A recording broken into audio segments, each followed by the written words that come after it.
How's it going, YouTube? Got FourthStarTCG here, and today I'd like to do a little bit of a different video, so to speak. So I posted both halves of my recent PSA return, and if you want to go check those out, I'll link them up in the iCards. It's a fantastic return. I am so hyped about it. It took about 14 months end to end. Before, I sent, from door to door, so to speak. And normally I don't do this. I don't post like prices of graded cards in my videos when I get them back. But I've had a lot of requests for stuff like that. So I'll give you this in this video. I just wanted to do a little bit of a look at the more financial side of things. What do cards cost me? What do the grading fees cost? What do they end up being worth at the end?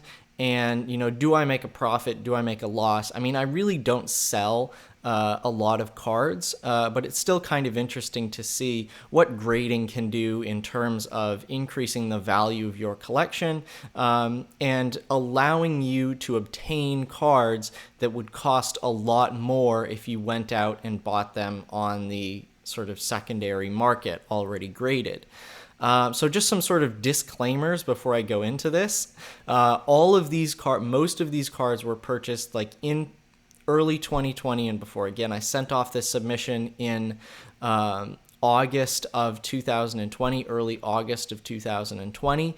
So the market was a lot different then. A lot of cards are a lot more expensive to buy raw than they were back then. Some cards aren't even from 2020, they're from earlier. I have year purchased on there just to sort of, for when you look at stuff and you're like, oh my God, you paid that for this? Like, yes, I bought it in 2016. Like, that's why I paid what I did. So again, I want to sort of just, before I go into this, give the caution that like, your mileage may vary. This is not a, like, all of my submissions do not look like this. Sometimes, they're worse, sometimes they're better, so to speak. And also this sort of doesn't include all of the cards that I bought that were not in gradable quality around the same time. And when I do all the calculations, you'll see that I sort of factor that in. So without any further ado, let's get into it. So you see everything I have here in my spreadsheet. Right, I have the card, I have the grade, I have the cost, I have the year purchased, the value, the quantity. Sometimes I get 2 of these, or I submitted like 4 cards. I got 3 back in a 10, 1 back in a 9, etc. I have the quantity here, and then the total value. So if there's, let's say it's worth $150, I have 2, I'll put 300 in the total value column. But I'm not going to go through each card individually, but, if it has a green in the value, that means that I basically went through and I was able to find a recent eBay sold listing in the last couple months for that card at that price. If it's yellow, I was not able to find a recent in the last couple months eBay sold listing. Some of this is a little hard because PWCC has removed all their auction archives. So that was a really significant amount of cards that are no longer available to see. And I couldn't be bothered to sort of go through the PWCC archives to sort of dig up the price for a PSA 8 Dusk Noir level X or something like that. But thankfully for most of the big cards, I do have fairly consistent comps. And anything that's in yellow, that's just an estimate. That's my personal estimate of what that card would be worth if I were to sell it today. Also, some of these prices I think are high, others I think are low. I have not sort of editorialized on any of these prices, especially the ones that are in green, basically. Like if I could find a sold listing, even if it was like for $200 for a EX Series PSA 8 Holo or something, it's in there. I didn't really want to go through and do sort of editorializing on the prices, but just note that some prices might seem high, some prices might seem low. It's just what I was able to find on eBay sold at the same time. So let's start to sort of get into it. This was a little bit of a disappointment. I did only buy the Shiny Mew for $30. I was hoping for a high grade, but I went through. It has the tiniest little dent. So PSA is correct. Graded that card a 5, worth about $150. I have a bunch of 8s here. Usually those are, $50 maybe for the ultra rares. The Shaman's a deck card, so that's definitely 40. Machamp, I think, had a recent sold listing, or I think I saw a reverse holo that went for like $30. So not the same card, but I still sort of was able to say, okay, if the reverse is for 30, the holo is probably 30. Really, like the biggest 8 here is probably the Umbreon holo. That's $70. I found a completed sale for that. Empoleon Level X, I think the 10 went for like 600. 8's probably about 70. My like Groudon 5 that I got, that's probably a $20 card. Same with my Porygon Z6. Jirachi 7, really not a lot there. Mega Rayquaza 6, that's probably a little more, maybe $40. My Rayquaza Cracked Ice 7, again, I'm starting off with kind of the boring cards. Nothing really here is going to be worth a ton of money. The Team Magma's Groudon Full Art, that's over $100. And now we're into sort of the 9s here, the sort of less exciting 9s. A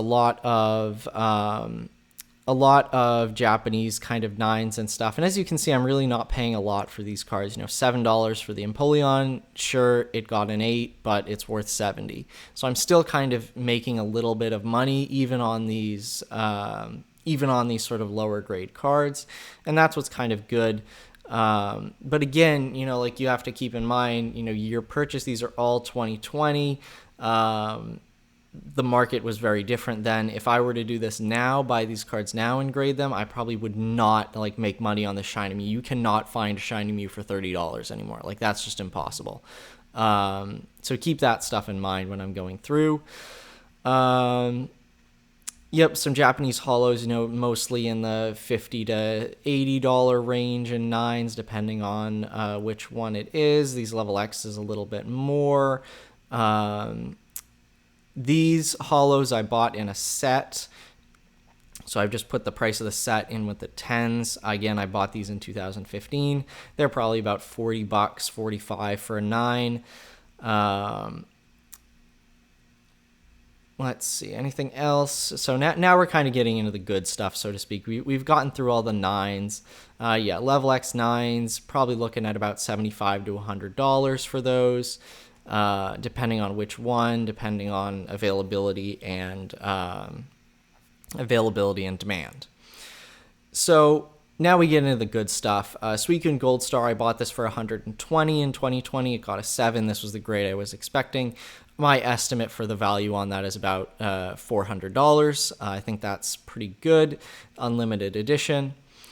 2 EX era cards. I bought the Flygon for $30, graded an 8. I think a recent sale was $120, so pop that in.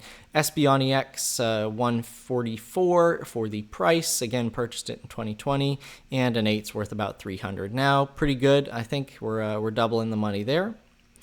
The Zapdos Fossil Holo, again, I snagged that for $7.50, got an 8, and it's worth about $50. I actually think that's a little low. I'd happily pay $50 for a unlimited Watt Sierra Legendary Bird Holo 8. But again, just going with the prices. This Tropical Wind, I was gifted. I did not purchase it, but graded a 9, worth $130, pretty nice. This Zapdos base that I bought when I first got back into the hobby, we are looking at a $5 cost for that. That's pretty awesome. And now worth $125.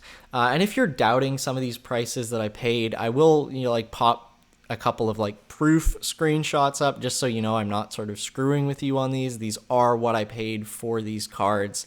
I'm not I have no desire to mess with you in that regard. Might seem a little unbelievable now, but I promise you all of these prices are what I actually paid for these cards way back when I bought them in 2020.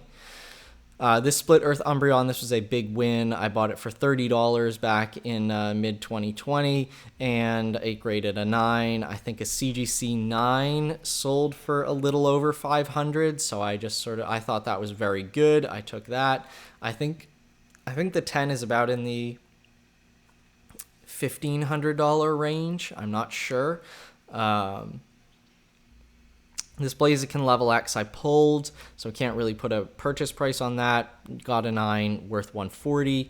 Kabutops, this surprisingly sold for $100. I don't think it's worth $100 now.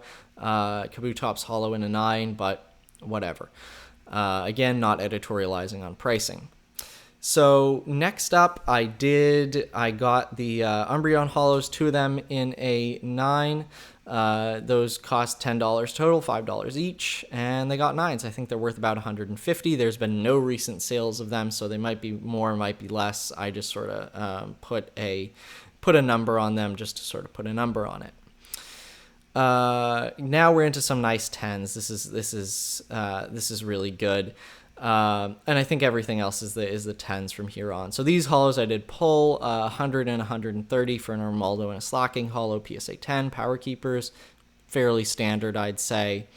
This Ho-Oh EX Full Art bought for $950. It's 300 and a 10 now. That's pretty good.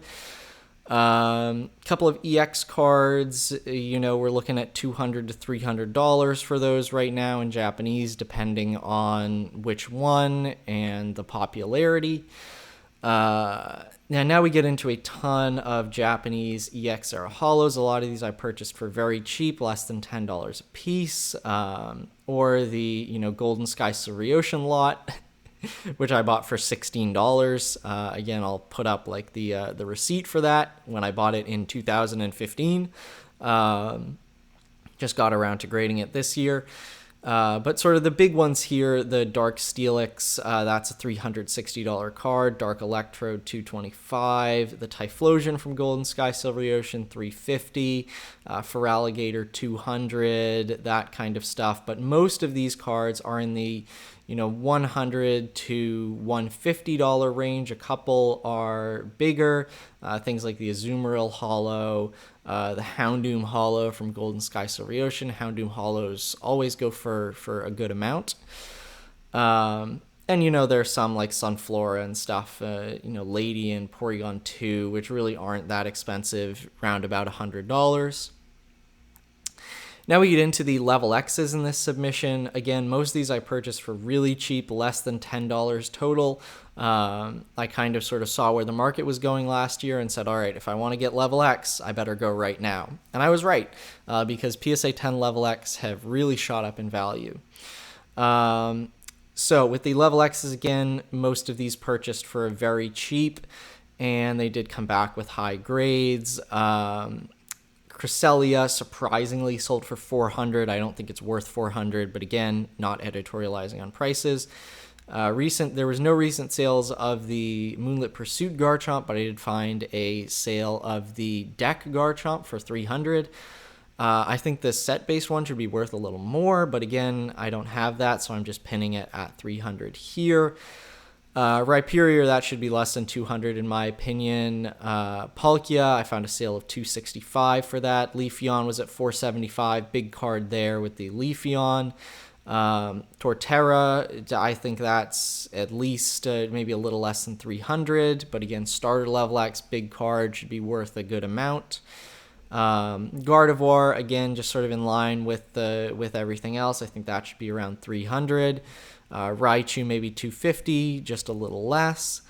I was able to find a sale of this, what's the set name? Shining Darkness, I think, Darkrai Hollow for $320.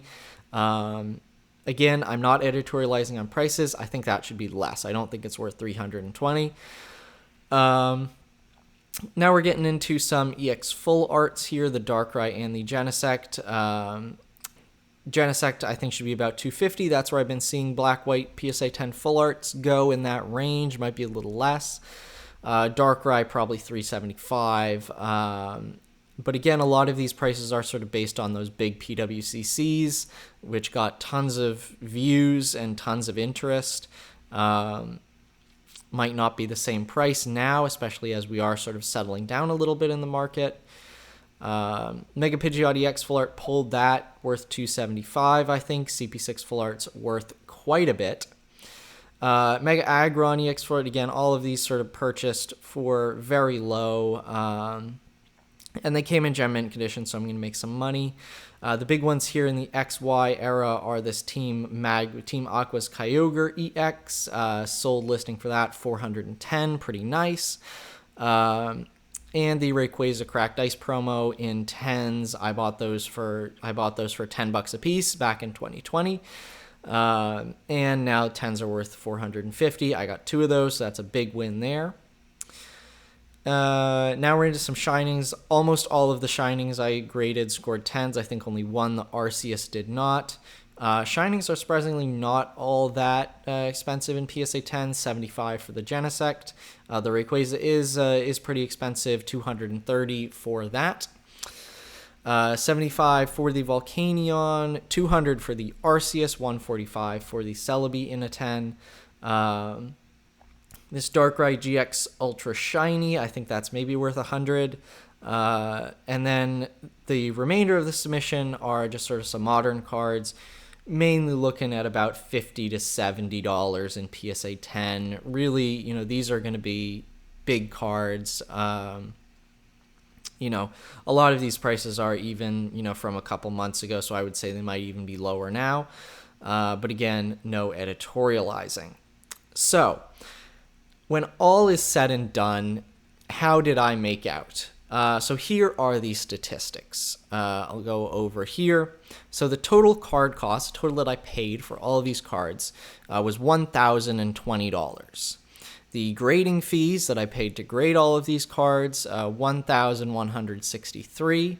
So the total cost to sort of buy and grade all these cards, $2,183. And the total value of all of these cards, again, a lot of it is estimates, but I'm pretty good with my estimates. Things might go up, things might go down, but ballpark, we're talking just under $18,000. So not bad at all when you sort of look at that, cost versus value. I just about 9 times my money, which is pretty good. But there are some things that I just want to point out before everyone sort of goes crazy and is like, oh, grading Pokemon cards is the biggest moneymaker ever. There were a lot of other cards that I bought around the same time period that are not in gradable condition. Now, this doesn't mean they're worthless, but right now they basically are because they're just sitting in a box. And I don't really have any way to, or I don't have any outlet to sell them. I could, offload them to TCA Gaming or something for, 40% market value, and have sort of someone, a big seller do the work. I could list them all myself, but, having a non-gradable card for me is really, it stagnates things for a very long time. So I estimate I spent about $1,500 in that same time period, early 2020. Again, I can't go all the way back and say, okay, what have I spent on, non-gradable cards forever? But in that same time period that I was really sort of focusing on this submission, I estimate about $1,500 that I spent on cards that turned out not to be gradable. And then if I were to sell all these cards on eBay, I'd have to pay about 13% in eBay fees, and that's just under $2,300. So when you add all of that up, you're looking at about just under an extra $4,000. So what is that? 3,000, let's say 800. When you add that on to the 2,200, you end up getting, 3 plus 2? I'm in the social sciences for a reason here. So you have 3,800 plus 2,200, go to 4,000, $6,000. There we go. See, it wasn't that hard. $6,000 in total cost if I were to sell this submission. So if I were to sort of just sell off everything, eventually we would make it down to about just under just under $12,000 in profit. Which, certainly very good, but it's not the sort of 17 that you get when you just add up the value. So, what's that? Round about like 40%, 35-40% of the value gets knocked off there. Well, it's 18 and it's 3, so yeah, 30%, 33, 1/3 of the value gets knocked off there due to cost. I think this is a great submission for me. Not all of them are this good. And, again, this sort of submission, again, I really want to emphasize that your mileage will definitely vary, especially now. Like buying, I've said this, you could buy cards smeared in dog crap and they would have gone up in value over the last year. So like, this is not some genius kind of market thing on my part. I just was interested in Pokemon. I bought the right cards. I, sort of knew what I was doing back then, and it did kind of work out. But overall, I hope you guys enjoyed this kind of value breakdown, this financial analysis of my PSA return. And if you want to see more of these for my future submissions, definitely let me know. So thank you very much for watching. Be sure to like and subscribe, and stick around for more videos.